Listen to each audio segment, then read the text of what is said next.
नमस्कार, संसद टीवी में आपका स्वागत है। मैं हूं प्रतिबिंब शर्मा। संसद के बजट सत्र का आज अंतिम दिन है।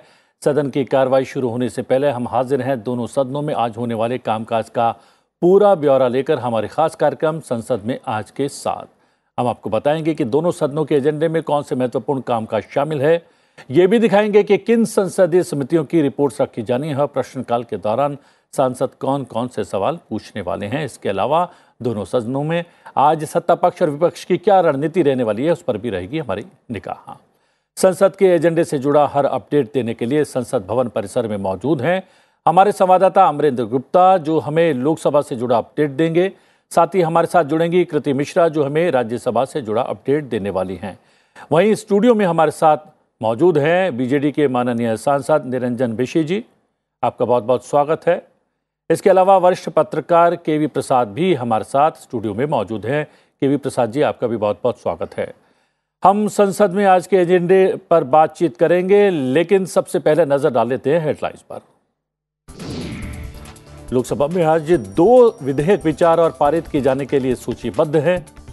राज्यसभा में आज अनुसूचित जनजातियों संबंधी 2 विधेयक विचार और पारित किए जाने के लिए सूचीबद्ध। दोनों सदनों में दोपहर बाद वक्त गैर सरकारी सदस्यों के कार्य के लिए सुनिश्चित। गैर सरकारी सदस्य पेश करेंगे विभिन्न अहम संकल्प। चर्चा शुरू करने से पहले आइए देखते हैं लोकसभा में आज क्या कुछ खास रहने वाला है। लोकसभा में आज 2 विधेयक विचार और पारित किए जाने के लिए पेश होंगे। ये विधेयक हैं जैव विविधता संशोधन विधेयक 2022, संयुक्त समिति द्वारा यथा प्रतिवेदित और निरसन और संशोधन विधेयक 2022। साथ ही लोकसभा महासचिव प्रतिस्पर्धा संशोधन विधेयक 2023 के बारे में राज्यसभा से प्राप्त संदेश की सूचना सदन को देंगे। शिक्षा राज्य मंत्री डॉक्टर सुभाष सरकार सदन में पूछे गए एक प्रश्न के उत्तर में शुद्धि संबंधी वक्तव्य देंगे। लोकसभा में दोपहर बाद गैर सरकारी सदस्यों के कार्य के दौरान पेश होंगे विभिन्न संकल्प। सदन में प्रश्नकाल के दौरान अहम प्रश्न पूछे जाएंगे।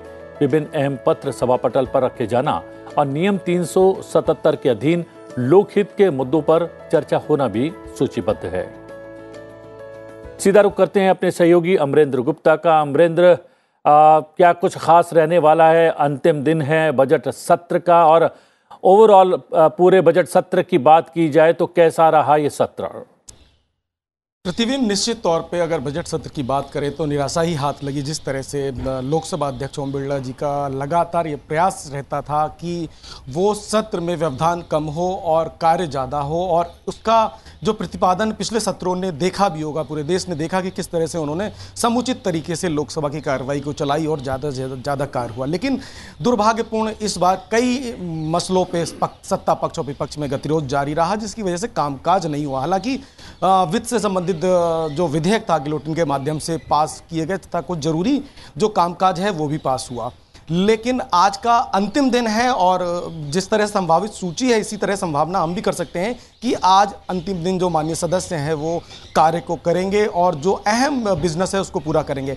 अगर मैं बात करूं आज के बिजनेस में, तो प्रतिबिंब, आज के बिजनेस में प्रश्नकाल से कई अहम सवाल लिस्टेड हैं, जिसमें नागर विमानन मंत्रालय से संबंधित 4 सवाल हैं। इसके अलावा विद्युत और नवीकरण ऊर्जा से संबंधित भी कुछ अहम सवाल हैं। इसके अलावा कुछ सवाल जो हैं वो नितिन गडकरी जी के परिवहन मंत्रालय से जुड़ा हुआ सवाल है। और चूंकि आज अंतिम दिन है तो इसकी वजह से आज जो है 2.5 घंटा जो लोकसभा का है वो प्राइवेट मेंबर बिल के लिए निर्धारित किया गया है। और प्राइवेट मेंबर्स बिल में भी कई अहम जो प्राइवेट मेंबर बिल हैं माननीय सांसद पेश करने वाले हैं, जिसमें एक अहम जो प्राइवेट मेंबर बिल है रेलवे स्टेशन के आधुनिकीकरण से जुड़ा हुआ प्राइवेट मेंबर बिल है। इसके अलावा अगर बात करूं तो लोकसभा में 2 अहम बिल भी हैं लिस्टेड, जिसकी व्याख्या करना बहुत जरूरी है। मैं आपको बता दूं कि दिसंबर 2022 में एक अहम जो बिल था वो लोकसभा में पेश किया गया था। कानून राज्य मंत्री जो किरेन रिजिजू हैं,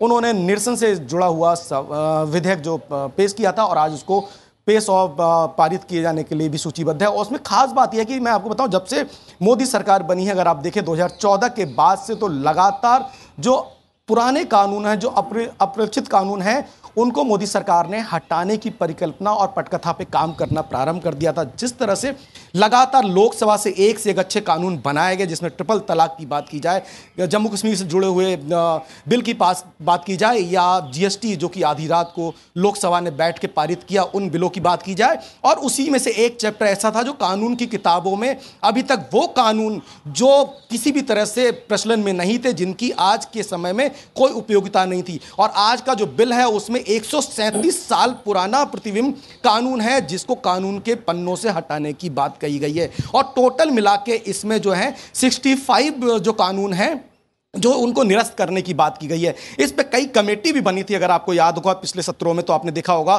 कि 2014 से लेके और 2022 तक कई कमेटी बनी थी जिन्होंने उन कानूनों को हटाने की बात की। और साफ तौर पर अगर देखा जाए तो कानून मंत्रालय ने इसमें बहुत ही अहम भूमिका निभाते हुए और एक बड़े लेवल पे कहें बदलाव करते हुए और नए भारत का जो रोड मैप है, जिसमें सब व्यक्ति को सुरक्षा की गारंटी हो, कानून भी सुलभ तरीके से आम आदमी तक पहुंचे, ऐसे कानूनों की वकालत करते हुए लोकसभा में ऐसे बिलों को लाया गया। और एक खासा अहम बिल माना जा सकता है प्रतिबिंब, और उम्मीद की जानी चाहिए कि इस बिल पर सभी माननीय सांसद इसको पारित कराने में अपना सहयोग दें, क्योंकि ये अगर कानून की शक्ल लेगा तो जो जनता है, जो आम जनता है, उनको खासा जो है जो निराशा रहती थी कानून को लेकर और पुराने कानूनों की वजह से, जिसमें वायर वाला एक कानून है कि किसी घर में अगर वायर पकड़ा गया, वो 135 साल पुराना कानून है, तो उस पर भी सजा होगी। तो इस तरह के कानून जो है उसको हटाने के 65 अहम कानून है जिसको हटाया जाएगा। जी प्रतिबिंब जी, बहुत बहुत धन्यवाद। और वापस आपके पास आएंगे, प्रश्नकाल के बारे में पूछेंगे, कौन कौन से महत्व के प्रश्न आज अलग अलग मंत्रालयों से माननीय सांसद पूछने वाले हैं, उस पर भी जानकारी लेंगे। विशी जी यहाँ पर हमारे सहयोगी बता रहे थे, सब लोग जानते ही हैं, बजट सत्र 2 चरणों में होता है। दूसरे चरण का अंतिम दिन है आज, और आज समापन हो जाएगा पूर्ण रूप से बजट सत्र का। कुल मिलाकर इस सत्र के कामकाज को आप कैसे देख सकते हैं, पहले चरण और दोनों के कामकाज को मिलाकर? हमारे संसद का प्रथम चरण जो है वो अच्छा चला, और लेकिन ये सेकेंड फेज जो हुआ, द्वितीय चरण हुआ, उसमें हमारा जो जनरल बजट और रेलवे बजट वो ठीक से नहीं चला, गतिरोध हो रहा है। और किसी भी बजट में डिबेट नहीं हुआ, डिस्कशन नहीं हुआ, डिलिब्रेशन नहीं हुआ, डायलॉग नहीं हुआ, नहीं हो पा रहा है। केवल जो मिनिस्टर है, स्टैंडिंग कमेटी है, डिफरेंट इशू में वो पेपर ले करते हैं टेबल में, और बाकी जो है हमारा शून्यकाल हो, प्रश्नकाल हो, हमारा बिल में बजट में डिस्कशन हो, ये सब नहीं हो पा रहा है। ये सारे दुनिया के लिए, सारे भारत के लिए, हमारा आम जनता के लिए और इतना बड़ा गणतंत्र के लिए शुभंकर नहीं लगता है। ये ऐतिहासिक हो गया, एक हिस्टोरिकल मोमेंट हो गया। तो आज भी मेरे को बोलना है, जो संविधान अनुसूचित जनजाति आदेश 5वां संशोधन विधेयक 2022 जो छत्तीसगढ़ राज्य के आदिवासी को उस राज्य सरकार, छत्तीसगढ़ राज्य सरकार इंसर्ट करना चाहते हैं, शामिल करना चाहते हैं, वो है सौरा, सौरा, भूमिया, भूमिहार, कोड़ाकू, कंध, गंड, गदवा, बिंझिया, नागासिया, नागेसिया, ऐसा 12 कम्युनिटी जो ट्राइबल ग्रुप्स है, 20 साल हो गया वो लड़ाई कर रहे हैं। लोकसभा में पास हो गया है दिसंबर 9 को 2022 को, लेकिन राज्यसभा में पास नहीं हुआ। वो रोज़ आते हैं, और हमारा उड़ीसा के माननीय मुख्यमंत्री तथा बीजेडी के सभापति जी, मुझे ही हमारे पार्टी तरफ से बोलने के लिए मौका दिया गया है, लेकिन मैं बोलने के लिए तैयार हूँ। इस बिल को the constitution of India schedule tribe, the constitution schedule tribe 5th amendment bill 2022 in respect of Chhattisgarh, तो मैं बोलने के लिए तैयार हूँ, रेडी हूँ, लेकिन बोल नहीं पा रहा हूँ। क्यों? कि ये गतिरोध हो रहा है, राज्यसभा नहीं चल रहा है। राज्यसभा में पास हो जाएगा वो बिल, तो वहाँ जो 25-30 लाख आदिवासी भाई बहनें हैं, वो उसका लाभ मिलेंगे। जो कॉन्स्टिट्यूशनल रिजर्वेशन बेनिफिट है एजुकेशन में, एम्प्लॉयमेंट में, प्रमोशन में, इलेक्टिव पोस्ट में, उसको फ़ायदा मिलेगा। वो रोज़ आते हैं मेरे पास, छत्तीसगढ़ के आदिवासी भाई बहनें सब आते हैं। वो हमारा सौरा, गंडो, कंध, बिंझिया, कोड़ाकू, पांडो सब आते हैं कि सर हमारा बिल पास कराओ, 20 साल हो गया हमारे बच्चे शिक्षा से वंचित है। ऐसे कि हमारा उड़ीसा में भी जो सौर है, पुराण, भंज पुराण है, कलंगा है, पहरिया है, झुड़िया, जाड़िया, दुरुआ है, वो एक ओरिजिनल आदिवासी है जी, लेकिन वो ओरिजिनल आदिवासी होकर के भी जो शेड्यूल ट्राइब में उसका एक भाई बिरादरी आदिवासी कोटा में सब बेनिफिट पाता है। जो संविधान प्रणेता डॉक्टर BR अम्बेडकर ने आदिवासियों को आगे लेने के लिए, देश के विकास में शामिल करने के लिए प्रबंध किया है, वो उसमें वो लाभ नहीं पा रहे हैं, वंचित हो जा रहे हैं। तो ये जो the constitution schedule tribe order 5th amendment bill 2022 है छत्तीसगढ़ स्टेट के बारे में, और छत्तीसगढ़ सरकार ने रेकमेंड भी कर दिया है, लोकसभा में पास भी हो गया है, अभी राज्यसभा में पास होने वाला है। लेकिन पूरा सत्ता हमारा जो ये सेकंड सेशन चला गया, आज तो साइन डाई हो जाएगा, लेकिन आज भी हो पाएगा कि नहीं, तो इसीलिए वो छत्तीसगढ़ राज्य के केवल आदिवासी नहीं, हिमाचल प्रदेश के आदिवासी, उड़ीसा के आदिवासी, पूरा देश के आदिवासी इसी के लिए व्यथित है, क्योंकि उसका जो संवैधानिक अधिकार है उससे वो वंचित होते हैं। ये सुविधा मिल जाएगा, वो बिल पास हो जाएगा राज्यसभा में, तो उसके बाद वो आदिवासी मान्यता पाएंगे। तो हम भी जरूर ये चाहते हैं कि माननीय जितने भी सांसदगण है कि सांसद को ठीक से चला जाए, क्योंकि हमारा पावर है, प्रिविलेज है, इम्यूनिटीज है, तो हम पवित्र सदन में बोल सकते हैं, अगस्त हाउस में बोल सकते हैं, तो केवी प्रसाद जी, ये हमने देखा कि शुक्रवार का दिन जो है गैर सरकारी सदस्यों के लिए निहित किया जाता है। आज चूंकि सत्र का समापन का दिन है, तो इसलिए क्या आज इसको तय किया गया है? जी बिल्कुल सही है बात। जैसे आपने कहा, हर शुक्रवार को प्राइवेट मेंबर्स बिल यानी निजी हर मेंबर का अधिकार का क्षेत्र है कि वो कोई भी संविधान, कोई भी मुद्दे पे एक बिल ला सकते हैं। उसमें प्रक्रिया है, राष्ट्रपति के अनुमोदन के बाद सदन में लाया जाता है। क्योंकि कल छुट्टी है सरकारी तौर पे, तो संसद भी कल छुट्टी रहेगी, तो आज आखिरी दिन है, तो फ्राइडे को ना होके वो थर्सडे को शिफ्ट किया गया। और ये बहुत महत्वपूर्ण है, कई सारे बिंदुओं पे बात होती है, कई सारे मुद्दों पे सरकार का ध्यान आकर्षण किया जाता है। और कई बारी ऐसा भी हुआ है कि प्राइवेट मेंबर्स बिल या रेजोल्यूशन को लेकर सरकार बहुत गंभीर से होती है, और कई बारी ऐसा भी देखा गया वो आगे जाके कानून में तब्दील हुआ है। हाल फिलहाल में ही आपको याद होगा कि DMK पार्टी की तरफ से जब राज्यसभा में सांसद की तरफ से एक थर्ड जेंडर के लेकर कुछ बात हुई थी, तो उस पर भी काफ़ी कार्रवाई आगे हुई थी। तो ये एक बहुत ही से कहते हैं, बाकी सब तो सदन सरकार के बिल और सरकार की रेजोल्यूशन, सरकार की जो बिज़नेस है उसको आगे बढ़ाते हैं। प्राइवेट मेंबर्स का जो दिन है, एक कहते हैं पार्लियामेंट में सैक्रोसेंट है, मतलब इसको एक संभाल के रखते हैं कि भाई ये एक दिन है। शुक्रवार को शाम को दोपहर बाद 2 घंटे करीब राज्यसभा, 2 घंटे लोकसभा में निर्धारित किया गया। जी जी, निर्धारित जो एजेंडा है, अगर उसकी बात करें तो 2 बिल लिस्टेड हैं। जैव विविधता संशोधन विधेयक है, वो हम लोग पहले भी चर्चा कर चुके हैं, लगातार सूचीबद्ध हो रहा है, लेकिन उस पर चर्चा नहीं हो पा रही, ये पारित नहीं हो पा रहा है। कितना महत्व का ये विधेयक है? प्रतिनिधि जी, आपकी बात सही है, पहले भी हम इस पर चर्चा कर चुके हैं, बहुत महत्वपूर्ण है जैव विविधता को लेकर। और इसमें जो प्रावधान है, खासकर चूँकि ये सेलेक्ट कमेटी से या जॉइंट पार्लियामेंट्री कमेटी से निकल के आया, तो उसमें जो संविधान, उसमें जो संशोधन की बात की गई है, वह संशोधन कई सारे सरकार अपनी तरफ से ऑफिशियल अमेंडमेंट जिसे कहते हैं, सरकारी अमेंडमेंट, वो लेके आएगी संशोधन करके बिल पारित कराने की। और ये बहुत ज़रूरी है, क्योंकि इसमें कुछ ऐसा प्रावधान है कि जो हमारे पद्धतियाँ हैं पुरानी, चाहे वो आयुष में जो अभी अब तो जुड़ गया है, आयुर्वेदिक पद्धति से जो हमारे यहाँ कई, तो उसका एक डाटा बैंक की बनाने की बात हुई है। क्योंकि कई जगह इस तरह की है कि भाई जो इसके पीछे एक साइंटिफिक स्टडी होनी चाहिए, जैसे हमारे मेडिकल साइंस में, बाकी जो एलोपैथिक सिस्टम्स में एक मापदंड है, क्या उस तरह के कोई मापदंड तैयार की जाए। और ख़ासकर जो जनजाति के लोग हैं, वो जंगलों में जाके जो उनका अधिकार है उसमें कुछ व्यवधान आ रहा था, तो उसको भी हटाने की बात की गई है। तो इसलिए बहुत महत्वपूर्ण है। अब जो आपने बात कही, सांसद जी ने अपनी वेदना भी रखी है कि कार्रवाई हुई नहीं और आखिरी दिन क्या हो पाएगा। उम्मीद से दुनिया कायम है, तो आज हम उम्मीद करते हैं कोई रास्ता निकलेगा। जी जी, और इन दो विधेयकों पर और चर्चा आगे बढ़ाएंगे, लेकिन उससे पहले एक नज़र डाल लेते हैं राज्यसभा की आज की कार्यसूची में कौन कौन से कार्य सूचीबद्ध हैं उस पर। राज्यसभा में आज 2 विधेयक विचार और पारित किए जाने के लिए सूचीबद्ध हैं। संविधान अनुसूचित जनजाति आदेश 5वां और 3रा संशोधन विधेयक 2022 पर होगी चर्चा। केंद्रीय मंत्री अर्जुन मुंडा करेंगे विधेयकों को सदन में पेश।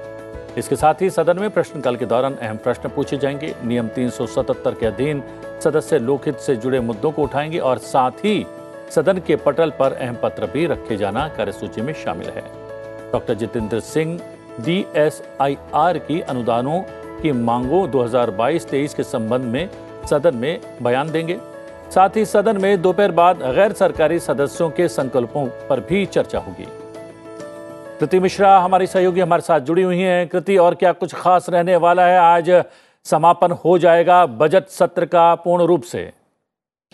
जी हाँ प्रतिबिंब, देखिए लगातार ये चिंता रही कि डिसरप्शंस रहे हाउस में, डिबेट, डिस्कशन और डिलिब्रेशन कम ही हो पाया। इसके अलावा हमने देखा कि कोशिश भी की गई चेयरमैन की तरफ से कि किसी तरह से सत्ता पक्ष और विपक्ष के बीच में जो स्टेल है उसको ख़त्म किया जा सके, लेकिन हमने देखा कि 13 मार्च से ही लगातार कई मुद्दों पर डिसरप्शंस रहा, चाहे वो सत्ता पक्ष की तरफ से हो, विपक्ष का भी एक मुद्दा था, सत्ता पक्ष का भी मुद्दा था। जैसा कि आज आपने कहा कि 259 सेशन का आखिरी दिन है और हमारे एक पैनलिस्ट ने भी कहा कि उम्मीद पर दुनिया कायम है, तो उम्मीद करते हैं कि जो लिस्टेड बिजनेस है वो आज लिया जाए। और अगर हम बात करें लिस्टेड बिजनेस की, तो जैसा कि आपने बताया बहुत इंपॉर्टेंट एक स्टेटमेंट होगा डॉक्टर जितेंद्र सिंह, जो कि साइंस एंड टेक्नोलॉजी मंत्री हैं, जो एनवायरनमेंट, फॉरेस्ट और क्लाइमेट चेंज के ऊपर जो एक रिपोर्ट आई है साइंटिफिक और इंडस्ट्रियल रिसर्च के ऊपर, उसमें जो रिकमेंडेशंस है कमेटी के वो कितने इंप्लीमेंट किए हैं सरकार ने। क्योंकि देखिए लगातार एक चिंता जाहिर की गई है कि जो पार्लियामेंट्री कमेटीज़ रिकमेंडेशंस देती हैं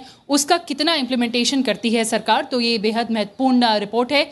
इसके अलावा अगर हम प्राइवेट मेंबर रेजोल्यूशन की बात करें तो देखिए एक बहुत ही ज्वलंत मुद्दा है harmonious relationship between executive, judiciary and legislature. तो उसी से रिलेटेड एक बेहद महत्वपूर्ण प्राइवेट रेजोल्यूशन है कि मेमोरेंडम ऑफ प्रोसीजर उसको फाइनलाइज किया जाए, जो कि डिफाइन करता है कोर्ट्स और सरकार के बीच में रिश्ता। तो उसके लिए बहुत ज़रूरी है, क्योंकि देखिए लगातार देश में डिबेट चल रही है कलीजियम सिस्टम वर्सेस जो पुराना नल एंड वाइड जो डिक्लेयर किया NJAC है। तो उस लिहाज से ये काफ़ी महत्वपूर्ण रेजोल्यूशन है। और अगर हम गवर्नमेंट बिजनेस की बात करें तो 2 बहुत महत्वपूर्ण ट्राइबल अफेयर्स से रिलेटेड 2 बिल्स हैं, जो कि है constitution schedule tribes order amendment bill, 5th amendment bill और 3rd अमेंडमेंट बिल, जो कि छत्तीसगढ़ और हिमाचल प्रदेश में जो ट्राइब्स की लिस्ट है उसको ऑल्टर करती है। इसके अलावा अगर इस पे हम देखते हैं कि अगर सदन में चर्चा हुई तो सरकार ये भी सामने ला सकती है कि ट्राइबल डेवलपमेंट के लिए आगे सरकार का क्या रोड मैप है। तो अब देखना होगा कि सदन में आज आखिरी दिन चर्चा होती है या फिर आज भी डिसरप्शंस रहते हैं। प्रतिबिंब, कृति, आज गैर सरकारी संकल्पों का भी दिन है। कुछ खास संकल्प कुछ सामने आए हैं क्या जो आज सदन में रखे जा सकते हैं? जी हाँ प्रतिबिंब, जैसा कि मैंने आपको बताया कि प्राइवेट मेंबर रेजोल्यूशन में एक बहुत इंपॉर्टेंट है जो राघव चड्ढा जी आगे मूव करेंगे सदन में, कि किस तरह से मेमोरेंडम ऑफ प्रोसीजर सरकार के बीच में और जुडिशरी के बीच में जो रिलेशनशिप डिफाइन करता है। क्योंकि देखिए ये बहुत ही ज्वलंत मुद्दा है कि किस तरह से हमने देखा है कि हर क्वार्टर से ये चर्चा आई है, ये चिंता आई है कि लक्ष्मण रेखा जो है, चाहे वो जुडिशरी की हो, एग्जीक्यूटिव की हो, लेजिस्लेचर की हो, एक डेमोक्रेसी के फंक्शनिंग में और सरकार के फंक्शनिंग में जो ऑर्गन्स ऑफ डेमोक्रेसी है वो अपने अपने कार्य क्षेत्र में रहे, ये बहुत महत्वपूर्ण है। तो उसी को लेकर एक ये बेहद महत्वपूर्ण रेजोल्यूशन है जो कि आज सदन में रखा जाएगा कि किस तरह से जुडिशरी और एग्जीक्यूटिव और लेजिस्लेचर जो लगातार चर्चा हो रही है कि उसका मेमोरेंडम ऑफ प्रोसीजर फाइनलाइज किया जाए। तो ये एक बेहद महत्वपूर्ण रेजोल्यूशन है जो आज सदन में रखा जाएगा। बहुत बहुत धन्यवाद। हमारी सहयोगी कृति मिश्रा हमें अपडेट कर रही थी कि क्या कुछ आज राज्यसभा के भीतर सूचीबद्ध है। एक निजी संकल्प की बात की उन्होंने।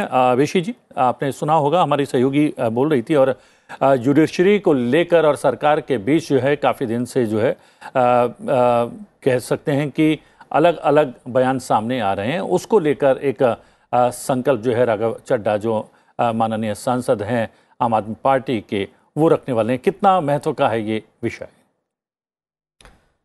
एक्चुअली हाँ, माननीय सांसदों के जो मेंबर है बोलने के लिए तो फ्रीडम ऑफ स्पीच है द कॉन्स्टिट्यूशन ऑफ इंडिया 105 में, तो फ्रीडम ऑफ स्पीच है। तो सांसदों को सब प्रिविलेज है, इम्यूनिटीज है, पावर है बोलने के लिए, तो बोल सकते हैं। और चर्चा होना चाहिए, डिबेट डिस्कशन होना चाहिए। लेकिन जो द कॉन्स्टिट्यूशन ऑफ इंडिया में लेजिस्लेचर है, लेजिस्लेटिव है, एग्जीक्यूटिव है, जुडिशियरी है, कोई सिस्टम में अगर कोई भी, हम तो लॉ मेकर्स हैं, जितना मान्यवर लोकसभा का सांसद है, राज्यसभा का सांसद है, हम लॉ मेकर्स हैं। लॉ मेकर्स के नाते देश के विकास के लिए, देश के मंगल के लिए, आम जनता के मंगल के लिए, सबके भलाई के लिए, और जो जुडिशियरी है, जुडिशियरी को सबको, भारत का 140 कोटि लोग जो है, पार्टिकुलरली शेड्यूल ट्राइब है, शेड्यूल कास्ट है, वुमेन है, poorest of the poor people है, बैकवर्ड कास्ट है, उस लोगों को जो arms of the law should be extended. सब लोग आइन के, भारत का जो गणतंत्र देश है हमारा, जुडिशियरी है, जुडिशियरी का हाथ बहुत लंबा होता है, आइन कानून का हाथ बहुत लंबा होता है, और all are equal before the law. कोई कानून के आगे बड़ा नहीं होता, कोई छोटा नहीं होता, सब समान है हमारा देश में। तो यही बहुत बड़ा आइन बनाया है हमारा संविधान प्रणेताओं ने कि गरीब लोग भी, आदिवासी लोग भी, जंगल में रहने वाले लोग भी वो आइन कानून का जो सहायता पाता है, उसका असिस्टेंस मिलता है और वो सुरक्षित रहता है। ये सबसे बड़ा मुद्दा है। और जो जुडिशियरी, वो इंडिपेंडेंट बॉडी है। जुडिशियरी को कोई प्रकार पॉलिटिकल प्रेशर नहीं होना चाहिए। जुडिशियरी क्योंकि हमारा भारत देश का 140 कोटि लोगों के लिए उसके ठीक हिसाब से हमारा जो आइन कानून है, लेजिस्लेटिव है, ठीक से ठीक ढंग से कार्यकारी होता है कि नहीं, एग्जीक्यूशन होता है कि नहीं, वही जुडिशियरी देखते हैं। तो वो एक पूरी भाव से एक निरपेक्ष संस्था है और जुडिशियरी के ऊपर ज़्यादा प्रेशर या ज़्यादा उसको हैरेसमेंट या जज के ऊपर कोई शंका, ये सब नहीं करना चाहिए। और देश की जनता, आम जनता सब चाहते हैं कि justice at the door step of the people, सब लोगों के द्वार देश में न्याय पहुँचे, ये सब चाहते हैं, सब मानते हैं, सब मांग करते हैं। तो निश्चित रूप से हमारा देश के कल्याण के लिए, विकास के लिए, मंगल के लिए जो सही होगा, हम जरूर उसमें जो होगा, डिस्कशन होगा, डिबेट होगा, डायलॉग होगा, डेलिब्रेशन होगा, हम सहयोग करेंगे, समर्थन करेंगे, क्योंकि हम जो है देश के विकास के लिए सब पवित्र गृह में आए हैं। केवी प्रसाद जी, ये एक ऐसा विषय है, हमने देखा कि जुडिशरी तो पूरी एक नज़र आ रही है इस पूरे विषय पर, लेकिन यहाँ पर हम देख रहे हैं कि राजनेता सत्ता पक्ष और विपक्ष की तरह यहाँ पर भी व्यवहार कर रहे हैं।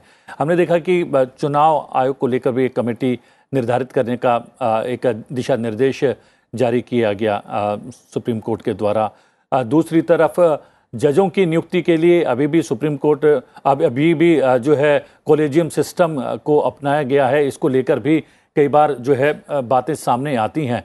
क्या तमाम सांसदों को भी इस पूरे विषय में एकता का प्रदर्शन करना चाहिए, जैसे कि जुडिशरी की एकता सामने आ रही?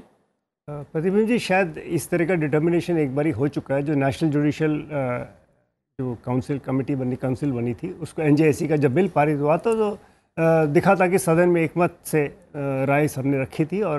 और ये बहस काफ़ी सालों से चल रही है। अगर आपका ध्यान आकर्षित करे, करीब 1993 में जब सेकेंड जजेस केस जिसे कहते हैं, जब से ये शुरू हुआ कॉलेजियम सिस्टम को लेकर, तब से लेकर ये बहस लगातार वक्त पे उठता रहा है कि ये स्वर दिखता है। लेकिन सबसे बड़ी बात, खूबसूरत बात जो अगर देखें, जो भारत की संविधान है जो सर्वोपरि है, जिसके तहत जो बात हुई, चाहे वो पार्लियामेंट और लेजिस्लेचर हो, एक ऑर्गन वो हो गया, दूसरा एग्जीक्यूटिव है और तीसरा लेजिस्लेचर। तीनों के अपने दायरे हैं और उस दायरे में और कई बार देखा गया है कि जुडिशरी जब की तरफ से कोई इस तरह का कोशिश हुई कि वो लेजिस्लेचर के कामकाज में आए तो वो रेजिस्ट किया गया। चाहे आपको हाल फिलहाल में देखें, सोमनाथ चैटर्जी के वक्त सुप्रीम कोर्ट या किसी हाई कोर्ट्स में जब कोई निर्देशन दिया गया था तो उन्होंने यहाँ तक कि समन लेने से मना कर दिया था, क्योंकि उन्होंने कहा हमारे दायरा, हमारा क्षेत्र है, हम अपना क्षेत्र संभालेंगे। तो वक्त वक्त पे इस तरह का डिटर्मिनेशन होता रहा है। ये बहस काफ़ी दिन से चल रही है और अब फिर से एक नया स्वर पकड़ा है जिसकी आपने जिक्र किया कोलिजन सिस्टम को लेकर। तो ये अब चल रहा है, तो अब ये कोई निष्कर्ष पे पहुंचा है ऐसा नहीं लग रहा। जी, डॉक्टर एल हनुमंतैया माननीय राज्यसभा सांसद भी हमारे साथ जुड़ गए हैं, आपका स्वागत है। यहाँ पर बात चल रही थी जो है प्राइवेट मेंबर्स रेजोल्यूशन डे है आज, जो है शुक्रवार को वैसे ये दिन तय किया जाता है, लेकिन चूंकि आज समापन हो रहा है बजट सत्र का, इसलिए आज इस दिन तय किया गया है। राघव चड्ढा माननीय सांसद आम आदमी पार्टी के, वो एक रेजोल्यूशन लेके आ रहे हैं जो तय करना चाहता है कि जुडिशरी और जो है सरकार के बीच की जो अधिकारों की एक लड़ाई की बात है उसको कैसे तय किया जाए, वो पूछना चाहते हैं। कितना महत्व का है संकल्प? The collegial system which is now existing in the judiciary selections, the government has got a lot of differences between the judiciary and the government administration. See, there must be an all India discussion on this, whether collegial system is, if not running perfect, transparent and to the requirement of the country, we must also think over why it is not working and what are the lacuna in that. That we have to discuss. And if necessary, you have to bring some changes in that. If it is not necessary, but the government taking over the judiciary powers is not acceptable. We should not allow such kind of things which Constitution also does not allow. Constitution always says judiciary is an independent body. We must allow judiciary to work independently. But there are certain practical difficulties where the government and the judiciary has to think over, has to deliberate, has to discuss each other and then sort out the issue. But today what I am seeing, it is not happening. That kind of a cordial discussion is not taking place between the judiciary and the government. There is a friction between these two agencies which is not acceptable. The people of this country must also think over, and they are already thinking judiciary is working independently, we must allow that. But today what is happening, there is a confusion in the minds of lot of people of different areas, whether it is legislature, whether it is the bureaucracy, whether it is the common man. They should have a feeling that our system is running perfect, system is running transparent, system is running without any prejudice. That opinion must be passed from these agencies. If we don't do that, then we are contradicting the constitutional aspirations. We are contradicting the real constitutional direction which is given in this area. चलिए बात कर लेते हैं प्रश्नकाल की भी। प्रश्नकाल के दौरान आज लोकसभा में नागर विमानन मंत्रालय से 4 सवाल पूछे जाएंगे। नागर विमानन मंत्रालय से ऑटिज्म से पीड़ित यात्रियों के लिए हवाई किराए में छूट से संबंधित प्रश्न पूछा जाएगा। साथ ही मंत्रालय से लघु और मध्यम स्तर के विमानपत्तनों के विस्तार से संबंधित भी प्रश्न किया जाएगा। इसके साथ ही प्रश्नकाल के दौरान सूक्ष्म, लघु और मध्यम उद्यम मंत्रालय से 4 प्रश्न किए जाएंगे। मंत्रालय से राष्ट्रीय लघु उद्योग निगम के संबंध में 1 प्रश्न पूछा जाएगा। साथ ही मंत्रालय से कच्चा माल सहायता योजना के संबंध में भी 1 प्रश्न पूछा जाने वाला है। अमरेंद्र हमारे सहयोगी लगातार जुड़े हुए हैं। अमरेंद्र, कुछ प्रश्नों का जिक्र हमने कर दिया है और क्या कुछ खास सवाल आज प्रश्नकाल के दौरान पूछे जा सकते हैं?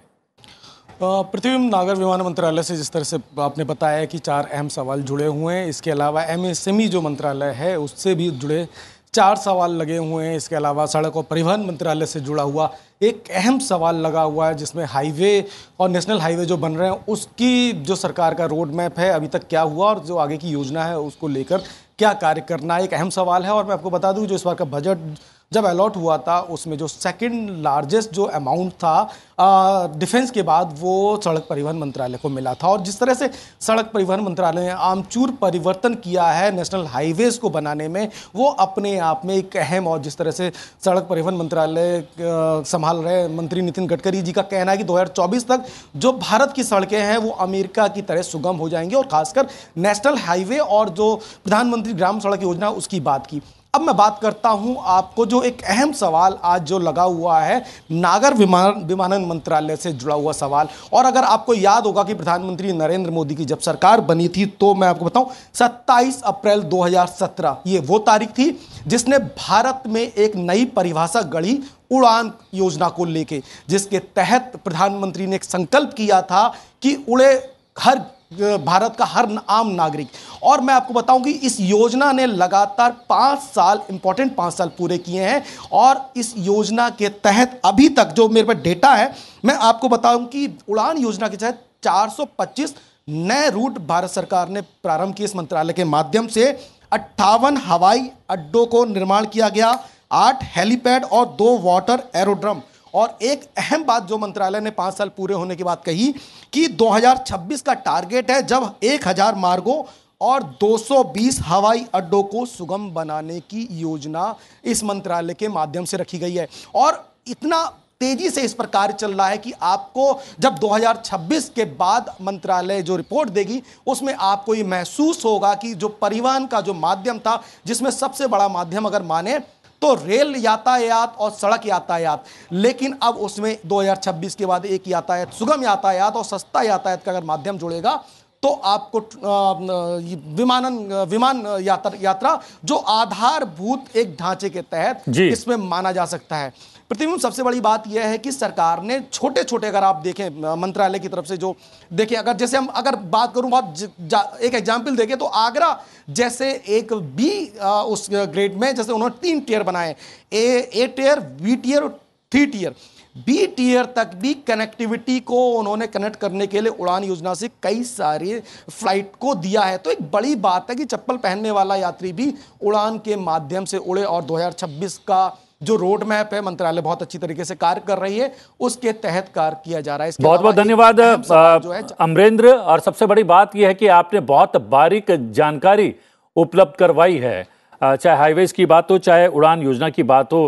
डॉक्टर हनुमंतैया हमारे सहयोगी को आप सुन रहे थे। और आज एविएशन मंत्रालय से भी एक जो है अहम सवाल है और उसमें उड़ान के संदर्भ में भी पूछा जाने वाला है सवाल के दौरान। और 5 साल का सफ़र पूरा हो चुका है उड़ान योजना का, और उड़ान योजना के 5 सफ़र में क्या कुछ हासिल किया उसका आंकड़ा भी अमरेंद्र ने हमारे सामने रखा है। आपको क्या लगता है कितनी भरोसेमंद हो गई है ये हवाई सेवाएं उड़ान के तौर पर जो शुरू की गई थी सरकार के द्वारा? The government under Udan scheme, which is started during UPA government and continued till now, and there is a good connectivity for tier 2 cities under this scheme. But the problem is we are giving subsidy for certain years, and afterwards whether these airports and these flights running will be practical or will be beneficial to the companies and the companies will run their flights is the question in front of us. I have seen in so many Udan scheme airports where it was started and running some flights, they have stopped it after the subsidy from the government is stopped. So I am just thinking again, such a big investment which has been made by the public money, if it is stopped, if it is not used properly, what is that we are going to do further is the question. So we must make it affordable to a common man also to travel in the air. If that is not done, the traveling in the air should be affordable in all the sectors, like see government officials has to be given opportunity to travel, the other areas where the businessmen can travel and they should have offers.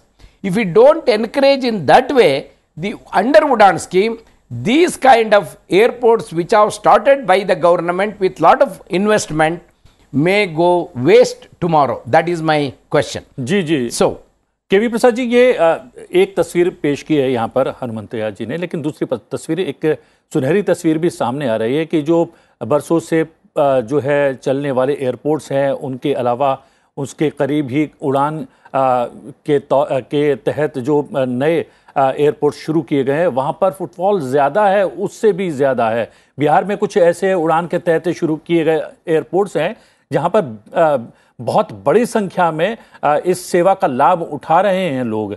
तो दूसरी तस्वीर भी ज़्यादा सुनहरी वाली वो सामने आ रही है कि नहीं आ रही है? जी प्रतिबिंब जी, बिल्कुल सही बात है। सवाल तो यह है कि सरकार प्रयास करती रहती है कि कोई नए कार्यक्रम हो ताकि लोगों को सुविधा भी मिले और सहूलियत भी मिले, और उड़ान उसी की परिकल्पना है ताकि लोगों को जैसे टियर 2 सिटीज़ में जो हमारे नागरिक हैं उनको आसानी से पहुंच पाए। लेकिन जो हनुमंतैया जी ने बात कही थी उसमें एक बात जो निकल के आई है, और हाल फिलहाल में मैं बताऊं, दिल्ली के आसपास एक एयरपोर्ट है गाज़ियाबाद में, वहाँ पे कुछ खबर छपी थी कि जो कमर्शियल फ़्लाइट्स शुरू की गई थी वो शायद कुछ दिनों से स्थगित है। उसकी वजह क्या है कि कमर्शियल ऑपरेशन जो चल रही हैं, तो देखिए ये व्यवसाय है, अगर सरकार की प्रयास के बाद अगर वो एक कमर्शियल एक्टिविटी उस तरह से पिकअप नहीं होती, वो एक समस्या है। दूसरी जो वो ये है कि कई राज्यों में जैसे आपने जिक्र किया, वहाँ पे अगर ये बहुत ज़्यादा सफल हो गई हैं तो अच्छी बात है, क्योंकि प्रयास था, सरकार ने सहूलियतें दी, सरकार ने प्रोत्साहन दिया, और उसमें वाणिज्यिक तौर पे एयरलाइन कंपनियों ने आगे बढ़ के काम किया और लोगों ने भागीदारी दिखाई, वो आने लग गए, इस्तेमाल करने लगे, आदत सी बन गई। तो फुटफॉल आना भी ज़रूरी है, बिकॉज उसके बगैर नहीं है तो वाणिज्य के तौर पे देखा जाए तो कोई भी वाइबल नहीं होगा। तो जो निजी कंपनी हैं उनको समस्या आएगी, वो कैसे अपना काम करेंगे। तो समस्या का निदान, जैसे आपने कहा, जब बहस होगी, सवाल निकलेंगे, तो दोनों तरह की बातें आएंगी और सरकार और जितने पॉलिसी मेकर्स हैं इसमें आप आगे का रास्ता खोजेंगे। जी जी। और विशेष जी, हमने देखा है कि ये तो हवाई यात्रा से जुड़ा हुआ एक विषय है, उसके अलावा सरकार ने कोशिश की गई है कि ट्रांसपोर्टेशन के दूसरे और भी तरीके जो हैं, जो पारंपरिक तरीके थे लेकिन वो उस पर हमने बहुत ज़्यादा ध्यान नहीं दिया, जलमार्ग के द्वारा भी जो है ट्रांसपोर्टेशन का विस्तार करने का प्रयास सरकार के द्वारा किया गया, एक बात। और दूसरी बात, यहाँ पर हाईवेज से जुड़ा हुआ एक सवाल भी पूछा जाने वाला है, और हाईवेज के संदर्भ में या फिर सड़कों के निर्माण के संदर्भ में अलग अलग जो हैं दलों के, उसमें विपक्ष से जुड़े हुए भी माननीय सांसद और नेतागण आते हैं हमारे कार्यक्रमों में, वो भी मानते हैं कि हाईवेज की बात हो या सड़क निर्माण की बात हो, उस क्षेत्र में नितिन गडकरी जी ने जो काम किया है वो अप्रतिम है। आपका क्या मानना है? नहीं, भारत में सब तो दावी कर रहे हैं, मांग कर रहे हैं बिजली, सड़क और पानी। तो कनेक्टिविटी चाहिए, रोड कनेक्टिविटी चाहिए, लेकिन अभी भी हमारे देश में जीरो कनेक्टिविटी एरिया है, विलेजेस है, हामलेट्स है, जहां लोगों को जाने के लिए ना रोड है ना ब्रिज है। तो और तो जो ये एयरपोर्ट हेलीपोर्ट का बात छोड़िए, अभी लोग फूड क्लॉथ शेल्टर के लिए संघर्ष कर रहे हैं, बिजली सड़क पानी के लिए लड़ाई लड़ रहे हैं, एजुकेशन एम्प्लॉयमेंट के लड़ाई लड़ रहे हैं, और ये जो दरदाम के लिए वृद्धि के टैक्स जीएसटी के लिए लड़ाई लड़ रहे हैं। तो अभी उसको जो मौलिक सुविधाएं हैं वो चाहिए, और उस जो जिसके पास खाने के लिए खाना नहीं है तो वो एयरपोर्ट हेलीपोर्ट में क्या करेगा। तो अगर ये ठीक है कि जो, लेकिन सड़कों का निर्माण तो सीधे तौर पर सरोकार रखता है हर आम और खास से, वो उस संदर्भ में तो बहुत तेज गति से काम चल रहा है, वो तो आप मानेंगे?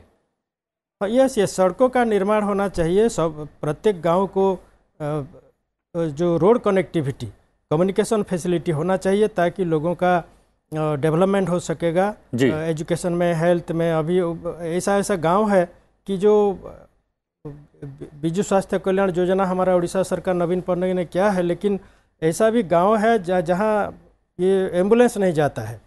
तो एम्बुलेंस जाने के लिए या मेडिकल फैसिलिटी पहुंचने के लिए केंद्र सरकार जो है वो रोड कनेक्टिविटी करना चाहिए, कम्युनिकेशन फैसिलिटी एवरी गांव को देना चाहिए, जैसी अभी लोगों को दरकार है नेटवर्क कनेक्टिविटी। जी जी, वैसे पिछले दिनों ड्रोन सेवा से भी जो है स्वास्थ्य सेवाएं और दवाइयां उपलब्ध कराने की पहल सरकार के द्वारा की गई है। बात कर लेते हैं राज्यसभा की। राज्यसभा में आज पूछे जाने वाले सवाल की बात की जाए तो पर्यावरण, वन और जलवायु परिवर्तन मंत्रालय से जुड़े 5 सवाल पूछे जाएंगे। इन सवालों में एक सवाल भारत में वनों की स्थिति से जुड़ा सवाल पूछा जाना है। इसके साथ ही एक दूसरा सवाल पर्यावरण और मानव जीवन पर प्लास्टिक के खतरनाक प्रभाव को लेकर भी पूछा जाएगा, जिसके माध्यम से सरकार से प्लास्टिक का विकल्प तलाशने और उसके शोध और अनुसंधान से जुड़ा सवाल भी पूछा जाने वाला है। इसके साथ ही आज युवक कार्यक्रम और खेल मंत्रालय से भी 3 प्रश्न पूछे जाएंगे। सवाल के माध्यम से मंत्रालय से फीफा विश्व कप के लिए फुटबॉल प्रशिक्षण से जुड़ा हुआ सवाल पूछा जाना है। हमारे साथ मौजूद हैं सांसद निरंजन बिशी जी। वो भी एक सवाल प्रधानमंत्री कार्यालय से आज पूछने वाले हैं। सांसद अंतरिक्ष संबंधी कार्यकलापों में प्रत्यक्ष विदेशी निवेश से जुड़ा हुआ सवाल पूछने वाले हैं। कृति हमारी साथ लगातार जुड़ी हुई है, हमारी सहयोगी कृति। कुछ प्रश्नों का जिक्र तो हमने कर दिया है, इसके अलावा कौन से महत्व के सवाल आज पूछे जा सकते हैं?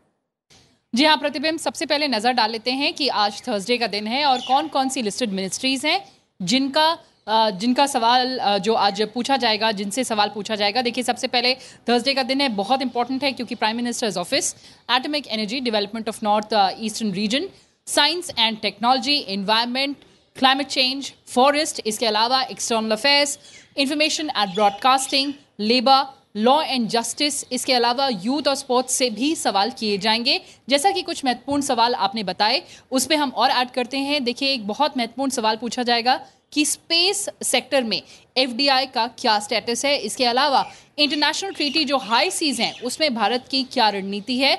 बहुत इंपॉर्टेंट सवाल पूछे जाएंगे आईएनबी मिनिस्ट्री से कि डायरेक्शन जो आया है पीआईबी की तरफ से फेक न्यूज़ को काउंटर करने के लिए, उसका किस तरह से इम्प्लीमेंटेशन किया जा रहा है, उसका कितना असर देखा गया है। साथ ही साथ प्रसार भारती की ऑटोनॉमी पर भी सवाल किए जाएंगे। इसके अलावा जैसा कि आपने बताया कि फीफा के लिए ट्रेनिंग के लिए सरकार क्या कदम उठा रही है, और साथ ही साथ एनवायरनमेंट से कि जो डस्ट की बहुत बड़ी एक प्रॉब्लम है उसके मिटिगेशन के लिए सरकार का क्या प्लान ऑफ एक्शन होगा, और फॉरेस्ट कवर का क्या स्टेटस है फिलहाल। इन सभी मुद्दों पर बेहद महत्वपूर्ण सवाल आज लिस्टेड हैं राज्यसभा में। प्रतिबिंब जी, बहुत बहुत धन्यवाद कृति। और हम बता दें कि इसके अतिरिक्त लोकसभा में, जिसका जिक्र हम कर भी चुके हैं, कि आज सदन में विभिन्न सदस्यों की ओर से संकल्प पेश किए जाएंगे। एक नजर डालते हैं इन तमाम संकल्पों पर। सांसद एन रेड्डप्पा आदर्श स्टेशन योजना के अंतर्गत रेलवे स्टेशन के सौंदर्यीकरण और आधुनिकीकरण से संबंधित संकल्प सदन में पेश करेंगे। सांसद डॉक्टर गौतम सिगामणि पोन दलित मुसलमानों और दलित ईसाइयों को अनुसूचित जातियों का दर्जा प्रदान किए जाने के लिए उपयुक्त विधान से संबंधित संकल्प सदन में पेश करेंगे।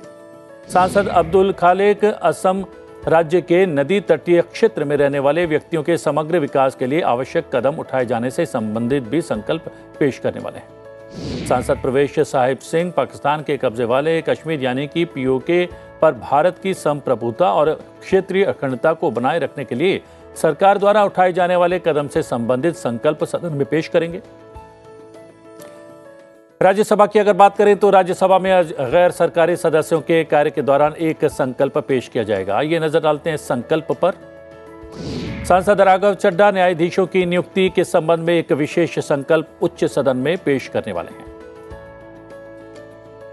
अगर बात करें आज प्रश्नकाल में जो राज्यसभा में प्रश्न पूछे जाने वाले हैं, उसमें एक प्रश्न जो है सीधे तौर पर खेलों की दुनिया से जुड़ा हुआ है, उसे सरकार रखता है। 2026 में फीफा फुटबॉल विश्व कप होने वाला है, उसके लिए क्या कुछ तैयारियां हैं, और इसलिए भी महत्वपूर्ण हो जाती हैं विशी जी कि हमने देखा कि उड़ीसा में बहुत सफल आयोजन रहा हॉकी वर्ल्ड कप का।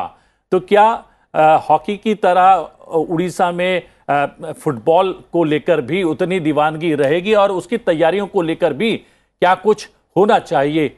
आपकी क्या राय है? जरूर। हमारा उड़ीसा का लोकप्रिय मुख्यमंत्री श्रीयुक्त नवीन पटनायक महोदय जी ने जो हॉकी विश्व कप किया था, वो इंटरनेशनल हॉकी वर्ल्ड कप किए, और Birsa Munda international hockey stadium सारे विश्व के लिए लोकार्पित किए। 1500 कोटि जो 1500 करोड़ खर्चा करके 1500 दिनों में बिरसा मुंडा हॉकी स्टेडियम निर्माण किए और सारे विश्व के लिए हॉकी के लिए समर्पित किए।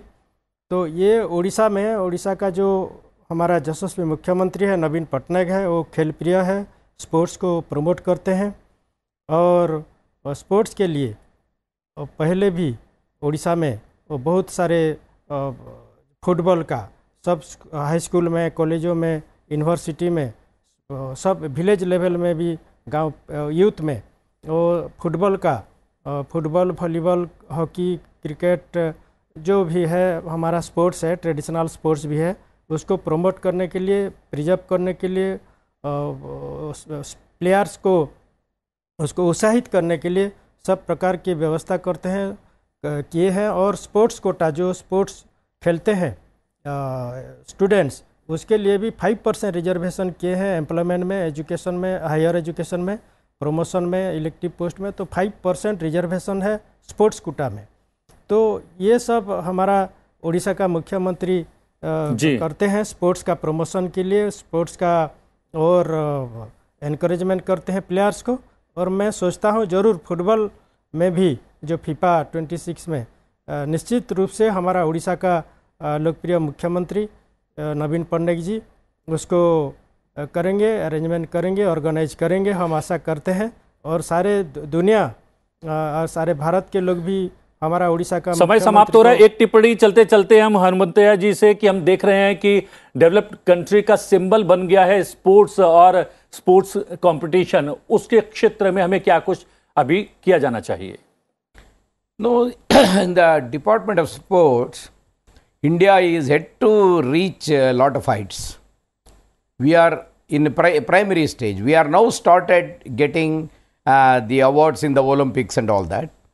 So we are yet to go. We have potential. That potential has to be exhausted by the government.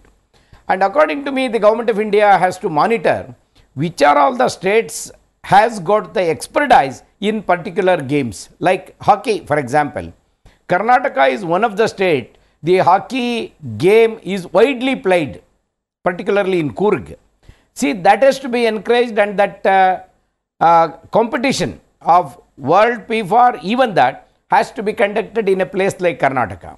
And if Kabaddi, for example, which is our traditional game, wherever it is very familiar, like Maharashtra and other states, it has to be conducted, the World Championship has to be conducted there. See, this is going to help the sportsmen who are interested in doing this will get inspired by these kind of activities, and sport activity in the country will be increased. जी जी, चलते चलते एक sports को लेकर हमने देखा हमारे परंपरागत खेल जिसका जिक्र यहाँ पर किया भी गया हनुमंतैया जी के द्वारा कि कबड्डी एक ऐसा खेल है जिसमें थ्रिल भी है, एक्शन भी है, तमाम एलिमेंट्स है, लेकिन उसको अंतर्राष्ट्रीय स्तर पर प्रतिस्पर्धाओं में शामिल नहीं किया जाता, किया जाना चाहिए, उसका प्रयास भी सरकार की तरफ से होना चाहिए क्या? प्रतिभा जी बिल्कुल सही है। और मैं आपको एक थोड़ा सा याद दिला दूं कि 1990 में मैं आपको ये भी कहूं कि मैंने अपना पत्रकारिता की शुरुआत स्पोर्ट्स जर्नलिज्म से की थी। 8-9 साल मैंने स्पोर्ट्स जर्नलिज्म। तो 1990 एशियन गेम्स में कबड्डी इंट्रोड्यूस हुआ गया था as a Asian game sport. इसमें तरीके होते हैं, प्रयास करना पड़ता है। अलग अलग ओलंपिक एसोसिएशन लगातार प्रयास करती है जो ट्रेडिशनल स्पोर्ट्स हैं वो शामिल किए जाएं। उसकी एक प्रक्रिया, और हम कहीं ना कहीं जो है अंतर्राष्ट्रीय योगा दिवस अंतर्राष्ट्रीय स्तर पर मनाने में सफल हुए, तो इस क्षेत्र में भी मुझे लगता है कि आने वाले समय में हम सफलता की ओर बढ़ेंगे। आप तीनों मेहमान आए, बहुत सारे बिंदुओं पर चर्चा की, बहुत बहुत धन्यवाद, थैंक यू वेरी मच। बात कर लेते हैं चलते चलते लोकसभा में प्रश्नकाल की। प्रश्नकाल के दौरान नागर विमानन, आवासन और शहरी कार्य, जल शक्ति, सूक्ष्म लघु और मध्यम उद्यम, नवीन और नवीकरणीय ऊर्जा, पेट्रोलियम और प्राकृतिक गैस, विद्युत और सड़क परिवहन और राजमार्ग मंत्रालय से प्रश्न पूछे जाएंगे। सांसद डॉक्टर वेंकट सत्यवती बिस्सेटी नवीन और नवीकरणीय ऊर्जा मंत्रालय से नवीकरणीय ऊर्जा के विद्युत संयंत्रों की स्थापना से जुड़ा हुआ सवाल पूछेंगी। सांसद रणजीत सिंह नाइक निम्बालकर जल शक्ति मंत्रालय से नहरों से सिंचाई से जुड़ा हुआ सवाल पूछेंगे। सांसद डॉक्टर एम के विष्णु प्रसाद विद्युत मंत्रालय से विद्युत उत्पादन से संबंधित सवाल पूछेंगे। सांसद सुब्रत पाठक नागर विमानन मंत्रालय से ऑटिज्म से पीड़ित यात्रियों हेतु हवाई किराए में छूट से जुड़ा हुआ सवाल पूछेंगे। सांसद श्रीनिवास कैसी नैनी नागर विमानन मंत्रालय से गन्नावरम विमान पतनन पर निर्यात हब सुविधाओं से संबंधित सवाल पूछने वाले हैं। सांसद राजीव प्रताप रूडी आवासन और शहरी कार्य मंत्रालय से राष्ट्रीय शहरीकरण नीति से जुड़ा हुआ सवाल पूछेंगे। सांसद भोला सिंह सूक्ष्म लघु और मध्यम उद्यम मंत्रालय से राष्ट्रीय लघु उद्योग निगम से संबंधित सवाल पूछेंगे। सांसद संतोष कुमार गंगवार नागर विमानन मंत्रालय से लघु और मध्यम स्तर के विमानपत्तनों के विस्तार से जुड़ा हुआ सवाल पूछेंगे। सांसद एम सेल्वराज सड़क परिवहन और राजमार्ग मंत्रालय से तमिलनाडु में राष्ट्रीय राजमार्ग परियोजनाओं से संबंधित सवाल करने वाले हैं। सांसद घनश्याम सिंह लोधी जल शक्ति मंत्रालय से गंगा जल में हानिकारक जीवाणु से जुड़ा हुआ सवाल पूछेंगे। सांसद रघुराम कृष्ण राजू विद्युत मंत्रालय से विद्युत वितरण कंपनियों द्वारा लगाए गए प्रभारों को नियंत्रित करने हेतु दिशा निर्देश से संबंधित सवाल पूछेंगे। सांसद ओम प्रकाश भूपाल सिंह उर्फ पवन राज निम्बालकर जल शक्ति मंत्रालय से तापी गोदावरी नदी बेसिन को आपस में जोड़ने से जुड़ा हुआ सवाल पूछने वाले हैं। सांसद रमेश चंद्र कौशिक सूक्ष्म लघु और मध्यम उद्यम मंत्रालय से कच्चा माल सहायता योजना से संबंधित सवाल पूछेंगे। सांसद रमेश बिंद आवासन और शहरी कार्य मंत्रालय से शहरी अवसंरचना के विकास से जुड़ा हुआ सवाल पूछेंगे। सांसद रविकिशन पेट्रोलियम और प्राकृतिक गैस मंत्रालय से वैकल्पिक ईंधन के रूप में इथेनॉल से संबंधित प्रश्न पूछने वाले हैं। सांसद चंद्रशेखर साहू सूक्ष्म लघु और मध्यम उद्यम मंत्रालय से महिलाओं के नेतृत्व वाले एमएसएमई से सामान की खरीदी से जुड़ा हुआ सवाल पूछने वाले हैं। सांसद राहुल रमेश शेवाले सड़क परिवहन और राजमार्ग मंत्रालय से वाहन निरीक्षण केंद्र से संबंधित सवाल करेंगे। सांसद कुरुवा गोरानतला माधव नागर विमानन मंत्रालय से हवाई यात्रियों के व्यक्तिगत आंकड़ों की सुरक्षा से जुड़ा हुआ सवाल पूछेंगे। सांसद सुमेधानंद सरस्वती सूक्ष्म लघु और मध्यम उद्यम मंत्रालय से राजस्थान में SFURTI के कार्यान्वयन से संबंधित सवाल पूछने वाले हैं। सांसद ए गणेश मूर्ति विद्युत मंत्रालय से गर्मियों में विद्युत की मांग से जुड़ा हुआ सवाल पूछने वाले हैं। राज्यसभा में आज प्रधानमंत्री परमाणु ऊर्जा, संस्कृति, विदेश, पर्यावरण, वन और जलवायु परिवर्तन, युवक कार्यक्रम और खेल मंत्रालय सहित अन्य मंत्रालयों से सवाल पूछे जाएंगे। सांसद वाईको विदेश मंत्रालय से खुले समुद्र के संरक्षण के लिए अंतर्राष्ट्रीय संधि से जुड़ा हुआ सवाल पूछेंगे। सांसद ममता मोहंता पर्यावरण, वन और जलवायु परिवर्तन मंत्रालय से सिमली पाल राष्ट्रीय उद्यान में जंगल की आग को नियंत्रित करने के लिए उठाए गए कदमों से संबंधित सवाल पूछेंगी। सांसद निरंजन बिशी प्रधानमंत्री कार्यालय से अंतरिक्ष संबंधी कार्यकलापों में प्रत्यक्ष विदेशी निवेश से जुड़ा हुआ सवाल पूछेंगे।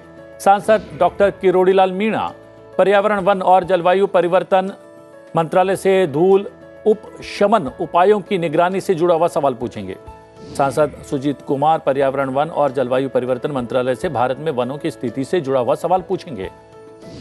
सांसद जेबी माथेर हिशम युवक कार्यक्रम और खेल मंत्रालय से फीफा विश्व कप के लिए फुटबॉल प्रशिक्षण से जुड़ा हुआ सवाल पूछने वाली हैं। सांसद ए रहीम सूचना और प्रसारण मंत्रालय से PIB द्वारा फर्जी समाचार का पता लगाए जाने से जुड़ा हुआ सवाल पूछेंगे। सांसद अभी रंजन विश्वास विज्ञान और प्रौद्योगिकी मंत्रालय से मिशन इनोवेशन की स्थिति से जुड़ा हुआ सवाल पूछने वाले हैं। सांसद डॉक्टर जॉन ब्रिटास श्रम और रोजगार मंत्रालय से EPF पेंशन भोगियों द्वारा उच्च पेंशन के लिए संयुक्त विकल्प प्रस्तुत किए जाने से जुड़ा हुआ सवाल पूछेंगे। सांसद दर्शना सिंह संस्कृति मंत्रालय से शताब्दी और वार्षिक कार्यक्रमों हेतु वित्तीय योजना से जुड़ा हुआ सवाल पूछेंगी। सांसद लुइजिनो जोएक्विम फ्लेरो युवक कार्यक्रम और खेल मंत्रालय से गोवा में भारतीय खेल प्रशिक्षण केंद्र से जुड़ा हुआ सवाल पूछेंगे।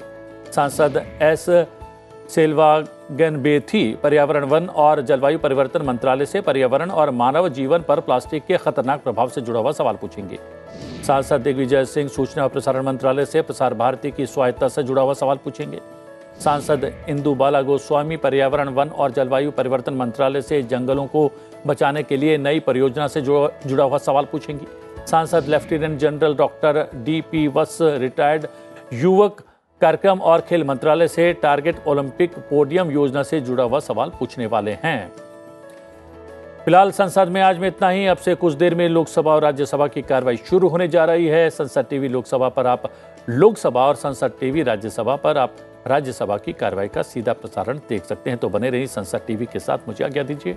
नमस्कार।